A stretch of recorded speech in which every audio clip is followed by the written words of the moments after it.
भाद्रपद महिन्यात शुक्ल पक्षाच्या तृतीयेला हरतालिकेचं व्रत महिला करतात. अनेक राज्यांमध्ये याला तीज असेही म्हणतात.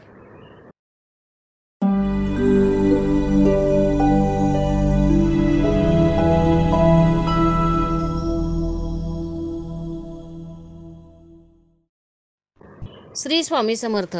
नमस्कार मैत्रिणींनो, मी कीर्ती आणि तुम्ही पाहत आहात नंबर 1 GK 197. आमच्या चॅनेलवर नवीन असाल तर लगेच सबस्क्राईब करून लाईक करून टाका आणि शेअर करून सोबतचे बेल आयकॉन दाबायला विसरू नका, म्हणजे आमचे नवनवीन व्हिडिओ तुम्हाला लगेच पाहता येतील. तर आता लवकरच आपल्या लाडक्या गणरायाचे आगमन होणार आहे.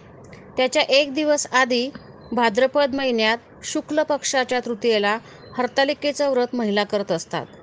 अनेक राज्यांमध्ये याला तीज असेही म्हणतात. या दिवशी सकाळी स्त्रिया लवकर उठून स्नानादी करून नवे कोरे वस्त्र परिधान करतात, साज शृंगार करतात. पूजेसाठी चौरंगावर केळाच्या पानांचा मंडप करून त्यात वाळूचे शिवपिंड करतात किंवा शिव पार्वतीची प्रतिमा ठेवतात. यावेळी सौभाग्याचा सर्व साथ चढवला जातो. रात्री जागरण करून स्त्रिया खेळ खेळतात, गाणी म्हणतात किंवा भजन कीर्तन करतात. शेवटी कथा ऐकली जाते आणि रात्री आरती म्हणतात. हे व्रत भगवान शंकराला आणि माता पार्वतीला समर्पित आहे. पौराणिक मान्यतेनुसार कुमारी कन्या हे व्रत चांगला मनासारखा पती मिळण्यासाठी करतात, तर लग्न झालेल्या महिला हे आपलं सौभाग्य अबाधित राहावं यासाठी हरतालिकेचं व्रत करत असतात. हे व्रत करूनच माता पार्वतीनं आपल्या मनासारखा वर म्हणजेच भगवान शंकराची प्राप्ती केली होती. तर मग जाणून घ्या हरतालिकेचे पूजा साहित्य आणि हरतालिका व्रत कसे करावे ते. पुढे जाण्याआधी आमच्या चॅनलला लगेच सबस्क्राईब करून लाईक करायला विसरू नका.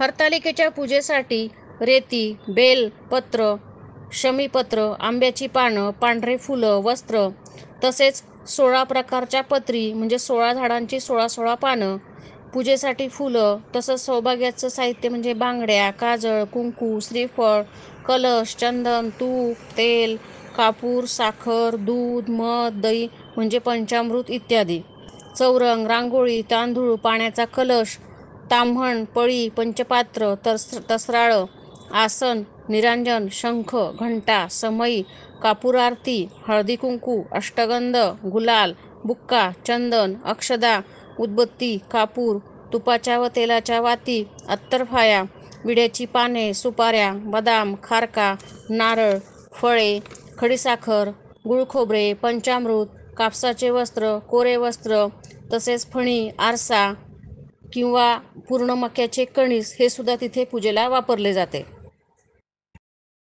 सर्वप्रथम देवी पार्वती, भगवान शिव यांच्या मूर्ती मातीपासून तयार झालेल्या बाजारात मिळतात. ती आणावी व तिला फुलांनी सजवावे. मूर्ती नसतील तर वाळूचे शिवलिंग बनवा. चौरंगावर पिवळे कापड घालून पूजेची तयारी करा.